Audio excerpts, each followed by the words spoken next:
Hello, ladies and gentlemen, Konadji here. Welcome back to Formula 1 2018 in our Haas career playthrough. Today we move on to Silverstone as we carry on very good momentum from the last two races.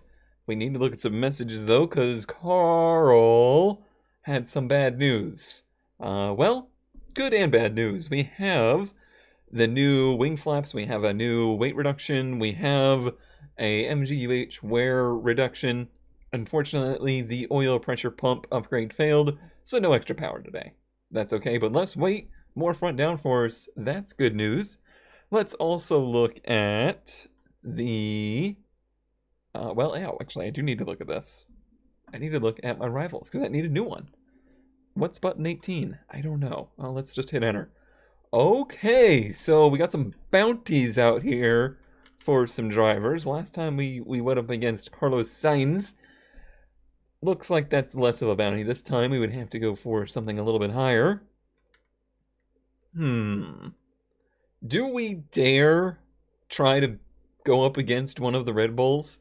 I know it looks like we've been competing pretty well with them, but we have today increased our game difficulty. I am looking for more of a challenge and to get more in line with our teammate. So that might be rather difficult for us, but I'm going to do it anyway because I want the challenge.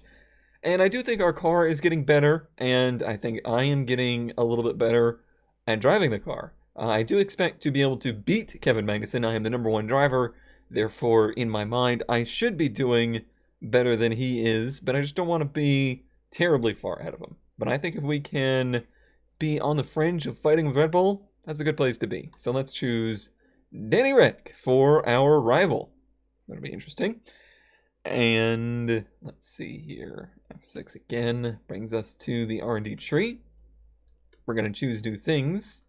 So this failed. We need to restart it. 530 to restart that. Really? Pricey.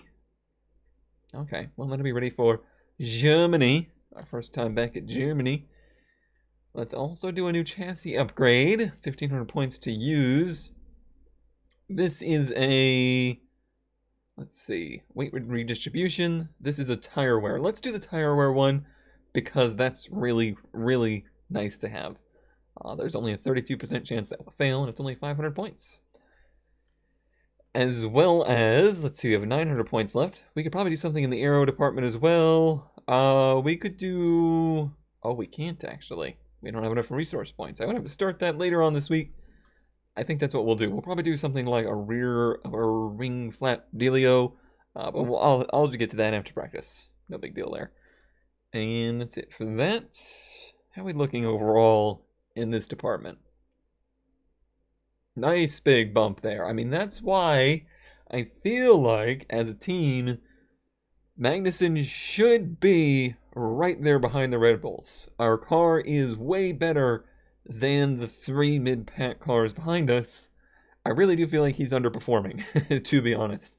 I want to see a little bit more out of him, and hopefully we can see that moving forward. But we just got a big upgrade today. We'll really get a good idea today here in practice and qualifying how he's doing. Car wear and everything is pretty good for the day. That was the gearbox. Oh, that was the wrong button. Gearbox is... it's getting up there as well. It's on race 4 of 6, though, and it's only at 57%. So that looks a lot better. Alright, I'm going to head to practice and get to reacclimating with Silverstone. Alright, well, here's something a little bit different. We are on the blue tires, and they aren't wet, because that's only slightly confusing. But yeah, we have a hard tire compound this weekend. We have ourselves hard, medium, and soft as the 3. That should be pretty interesting. I'm curious to see what these hard tires are like around Silverstone. Let's go out for the track acclimatization and see. Alright, let's hit the track here with these hard tires. Now, I do think it's the case that these hard tires are actually... Oof, well, they're hard, but they're actually what used to be the medium tires. I think the scale shifted by 1 recently. So I don't think they're as bad as the hard tires of the past, but they're not going to be good. They're not going to be amazing by any means. Alright, let's see what turn 1 is like here. It's interesting that you have DRS open there into turn 1. Also have to keep in mind that because I've upped the difficulty of these programs will increase as well. That is a thing that happens. And Silverstone, it's an interesting track, very hard to learn, and despite the fact that I've done an incredible amount of races here in various, missed that box, various games and various sims, from, this F1 to Assetto Corsa, iRacing, a ton of different places, even dating back as far as like NASCAR 2003, GPL, a ton of different layouts, always a struggle. It's just very difficult to learn. The flatness and openness of the circuit makes it hard to pinpoint places to turn in. Kind of in the same way that Paul Ricard was hard to learn. However, it's a track that I usually do pretty well at, and Paul Ricard ended up being a track that I do pretty well at. So that's an interesting dynamic there. But we'll see what things are like now that we have this increased difficulty. I don't remember exactly what the next level was. It might be Expert that we're on now. I don't remember the exact verbiage. They're pretty nonsensical, to be honest.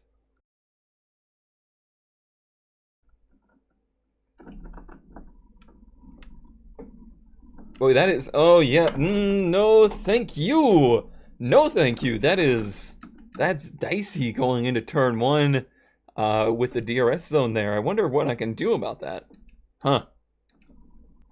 Been working my way through these programs. Doing okay. Working on the fuel management one now, which is always kind of difficult. Seems like we're really good at the second half of the lap, but kind of struggling with the first and third sectors. Especially this first sector. I don't know if it's a handling trait of the car, if it's something in my setup or what, but it just does not seem to really like those fast turn-ins, but it's pretty good in the fast section in the middle. The S's, the chicanes. Very strange that, it's kind of split there. Looks like I need to do a lot better on the fuel saving here. Really wait on those downshifts, let it float, and basically coast. I'm not worried about being down on time. It seems like I just make up time in very different places here. This one's tough. It's tough to convince yourself to go flat out into here, and it's a blind entry. Oh, a little bit wide on exit there. But it's kind of a leap of faith turn. This is where I tend to make up most of my time. Really coast it through there to save fuel. It worked. Yeah, we're pretty far to the good now, and okay on fuel. It could be better. The fuel one has always been one of the more difficult programs because there's just not a lot that you can do to save fuel. Short shift and coast, but acceptable tends to be pretty much the best I can do with this one, unless we're having a really, really, really strong weekend. So I'll take acceptable. We are going to give it a good honest attempt here for a qualifying run. I'm not even 100% sure I'm not going to make any setup changes from here, but I'm just kind of feeling it out. This is the first time on the soft tires. I do still feel like I'm lacking a little bit in front end grip, and maybe I want a little less brake pressure, but the soft tire here versus the hard tire is pretty dramatic. So I wanted to get a good idea of what it was like on every compound before I went making changes. A little bit better through turn 1 there, but not amazing. This section always feels like it's so slow, and you're always losing time, but I don't know how to really get anything more out of it. That may be the area I'm losing the most time, in fact. But it seems like the car works so well in Sector 2 that I don't want to do anything dramatic down there. And hope that I can just find a little bit in the driving line through there. Alright, let's try to hold it flat through here. It's been really tough to keep it flat. It's still really tough to keep it flat. Oh, I actually got a warning there that time. Even though that felt like... Ooh, missed my line through here. Didn't destroy the lap, but it didn't help it any. A fast Sector 2. But I don't know if that was going to be fast enough. Nice exit. That was really good there. Yeah, it seems like we're going to be kind of making up for a terrible first sector through the second and third. That was only a primary target. That was not optimal. We would need a lot more to get to fifth. And as you can tell by the murder of that braking board, that isn't going to happen on a second lap. So you can already see the effects of the harder difficulty, for sure. But I feel like we're probably more in line with where we should be, and that's a good feeling. Car is okay. Could still use some work. We'll bring it back to pit road here. I might try that braking pressure just down a little bit, and I might try just a touch more. I think I might actually go with a little bit of a softer front end, because I feel like the front end's kind of skating around. It's really difficult, though, to feel what the car is doing. It could be that, you know, my wheel setup isn't the latest and greatest, and it's just not up to snuff with modern force feedback, being a Logitech G27. But no, I still definitely feel like the force feedback in these F1 games is pretty lackluster compared to your iRacing, your Assetto Corsa, even like, honestly, this is going to sound weird, but even BeamNG at this point, I think, has better force feedback than the F1 game here. It's an area that dramatically needs improvement. I struggle to feel what the front and back end is doing. More the front end than the back, but... or sorry, more the back than the front. It's hard to feel lack of traction in the rears. Probably because my wrists are broken. You can see that they're flailing around and, you know, the bones are just flapping around inside my arms. That probably has something to do with it. Yeah, we'll attribute it to that. Out here for the race program. I think it would be a tragedy if I didn't discuss the USGP a little bit, since that was the last weekend, and it's pretty much being hailed as the greatest Formula 1 race of the V6 era, which is a bold statement, for sure, and I think we're probably omitting some good races that are just not fresh on our memory at this point. Oof, that was a little messy. I did try some front-end changes here, so I might have to get used to it. But yeah, that was certainly very interesting. Unfortunately for me, I was doing the Colanders TT Cup race at the same time as the race. I did have it on, and I was kind of like half eyeballing it during the race. And it was very interesting.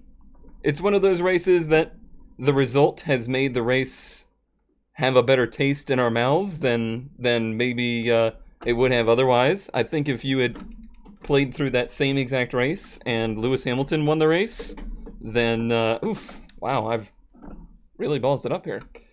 Then we'd have a very different outlook on it, you know? We probably wouldn't have rated that as the best race of the V6 era.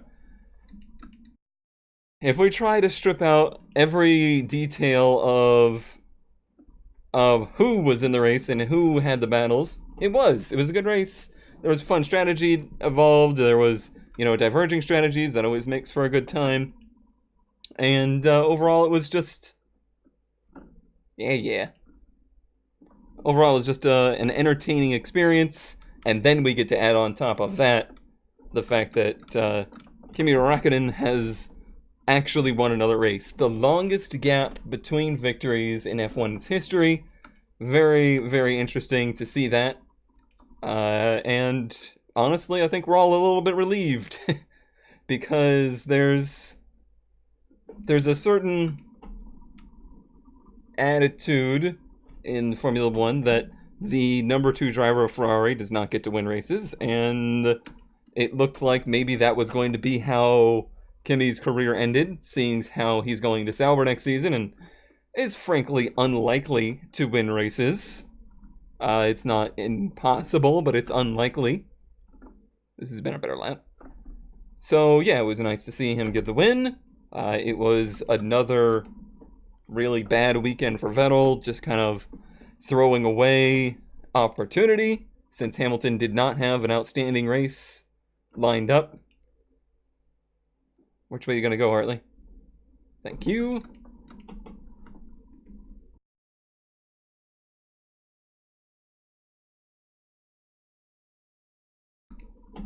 That was unfortunate, but he did, rally back and overcome. The major disappointment for me is once again heartbreak for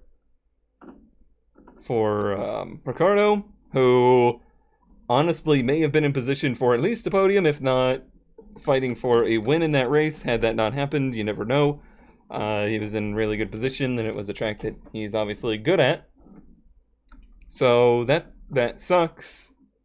It's good for Coda, very good for Coda, that they had a good race there and people were excited about it, and it's going to wash away some of the bad taste I think that the track has gotten over the years. I am not the world's biggest fan of the place, but I do think it has been a little unfairly hated on, and hopefully it can, help spur some momentum for the place and keep the USGP there, or at least one of them if they do intend to add more USGPs. It's still not my favorite track. It's still a place I think could use some redoing a little bit, but I don't think it's the absolute worst. Oh, that was a little wide. I have picked up the pace quite a bit over these next 2 laps. That's good. I wish I would have been able to watch the race more closely,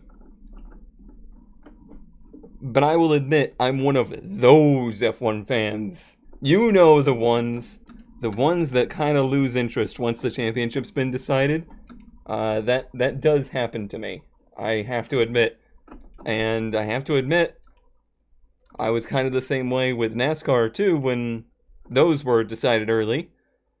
It's easy to lose interest, and especially when the person who's already been decided to be the winner isn't your favorite. It's hard. It's difficult to maintain the same level of enthusiasm. However, please don't do any funny business, F1. No double points races, no playoffs, just keep it as it is. I am fully aware and fully understand the fact that my personal favorites cannot win every season, and if you consider yourself a fan of motorsport, you have to be willing to accept that fact. It's a fact of life. It's the way it is. Don't try to do trickery to make sure that everybody has a chance to the last race. Otherwise, it's not actually a championship. Hard opinions from the Cone Dodger. Oh, man.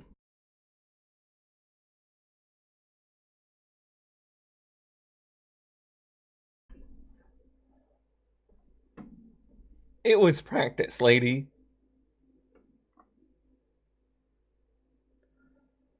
Oh, let's see. I was getting feel for the great. Maybe putting it through his paces. Yeah, I want the durability department to see something because they haven't gotten much attention lately. Yes. Yeah. Let's make that chassis department happy. Can we do another chassis? The car loves this track. Car is indestructible. Yeah, let's do this one. Yeah, chassis department so happy. Great. Oh, did anybody see the fact that I was a clone last week? I walked behind the interview while the interview was going on. Classic Codemasters. Let's go to track here for Q1. Let's go ahead and do a flying lap. In fact, feeling real confident about Q1. That shouldn't be a problem. Maybe we'll get an idea of where we stand. Although I'm pretty sure I'm actually laying in this car, not standing. Puns! Okay. This place is so critical for hitting your turning points. I think that's probably the key takeaway for Silverstone, is turning points. Getting out of the turn's not usually a huge deal, and there's lots of runoff room if you get it wrong. But if you miss your turning points, it's real easy to lose your apex speed. That is the absolute best I've ever hit turn 1, and it actually cost me a little bit getting down into here, because I had so much more apex speed. Still struggling a little bit with the front end at low speeds, but I think that's the nature of a Formula 1 car.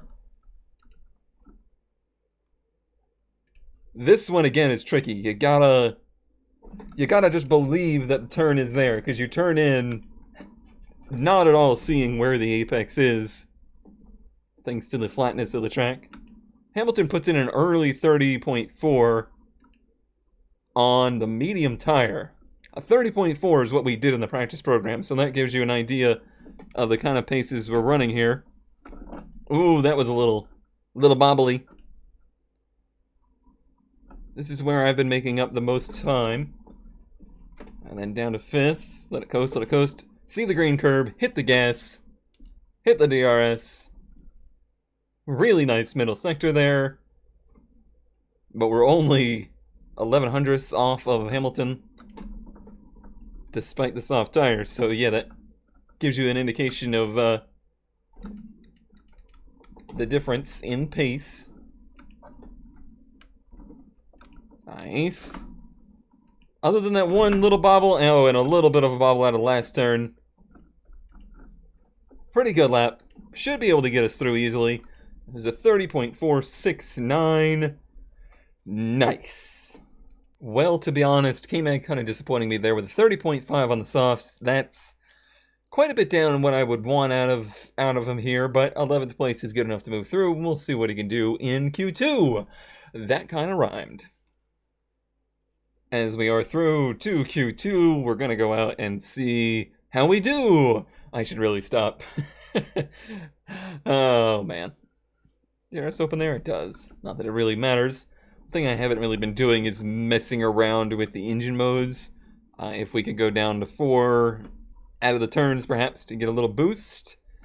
But I think it's more important for me here to focus on driving lines than it is to focus on moving around engine power and whatnot. There's more time to gain in hitting marks than there is in finding, an extra 2 horsepower through a turn. That was tough there. It seems like if I really hit turn 1, it just makes the car wash out too much, which is a nuisance. Somebody were right up there behind me. I think they just came into the pits, though, so we should be clear of them. It is a Ferrari, so if they are on a hot lap, they're going to be really not happy with us being in front of them. But we are faster on the second half of the lap, so hopefully it's not an issue. Whoa, buddy! That's an issue. I have not had the car washed wide on me there this weekend. Now we're really in the way of this Ferrari. Yeah, now we've really lost front grip, too. Let's see. What do we do here? Part of me thinks I should just pit it now and go out for another attempt, because this lap's going to be so slow. Although it was only a 10th down on Perez, it's not impossible that we could squeak in a decent lap, but we got a Ferrari trying to pass us, which is unfortunate. We're both on hot laps. He should have given himself more of a gap. Jerk. There's plenty of time in the session. We can go out again. Alright, that was, what, a 31? Which is fastest, but Vettel just did a 30.1 0.1 behind us with us messing him up. So not much to talk about there. Alright, I'm going to try and hone in a little bit here, focus a bit more, and go for a good lap. Plenty to make up here without too much trouble. A little bit of a lift through turn 1 there. Keeps me on line better. You could say American online. What's with the puns today, Cone? Is that the sign of some kind of brain fault? Should I be seeing a doctor? That was wide. But not really somewhere that cost us too much, I don't think. Because we should see huge gains out of here, yep.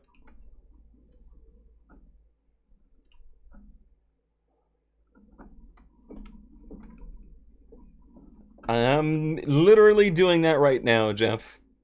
Could you shut your trap? Also, when did it become known as the shootout? I didn't even bring a gun. Is this F1 Battle Royale? That's what we need. A Codemasters PUBG.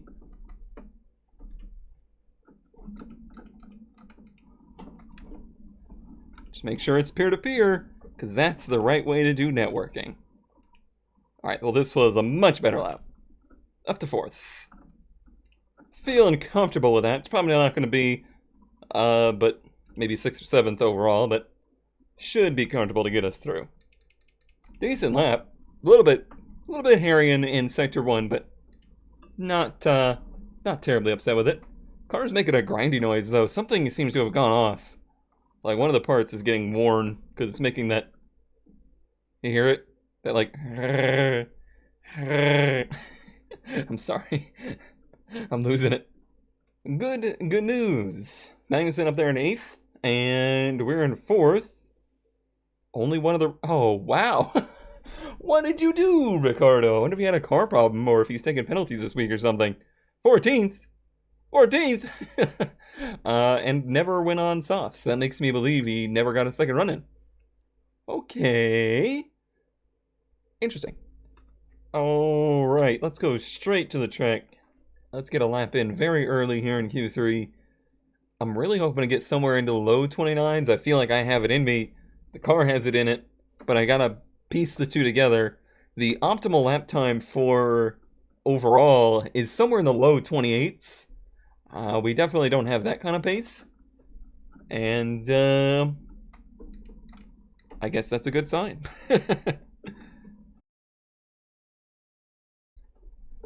However, the car isn't bad. This gives me a good bit of confidence for a good race. It's maybe a little squirrely, whirly in some places, but pretty good in most others. Ooh, that was a nice run there. I think actually my lower entry speed for turn 1 helped me. A little bit wide there, but not too bad. As long as you can keep the back end in control right there, you're pretty much fine.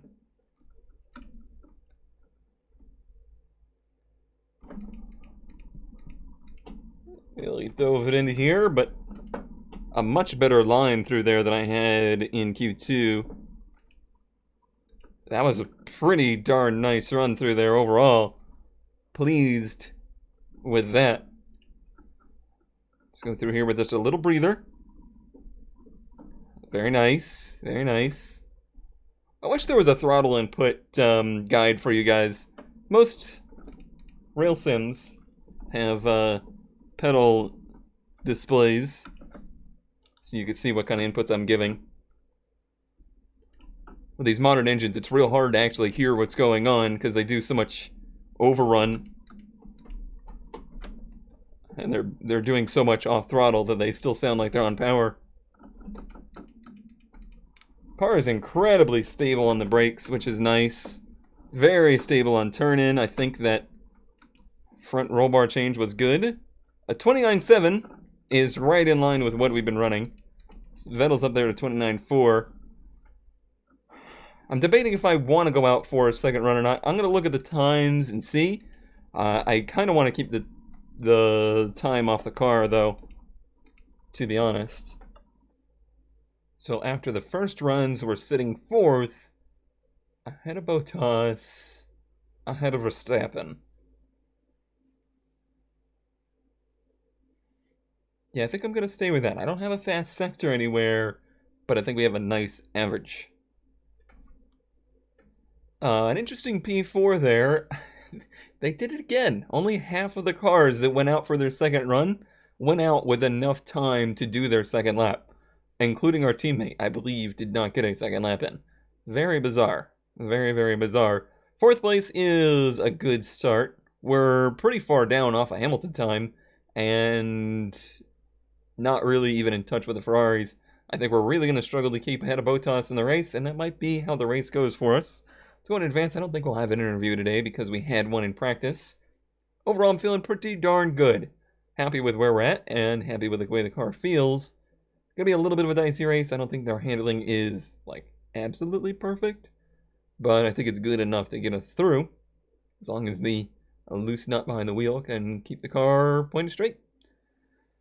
Alright, we do gain some points on our new rival, Danny Ricciardo, who I'm going to continue to change his name every time. And we got the resource points needed to start that new research in the Aero, which I just remembered I did not start yet. So I should go ahead and get that started. And I think that will probably do it for us today. Yep. Everybody get ready for an interesting race tomorrow. Jeff, I'm trying to talk here.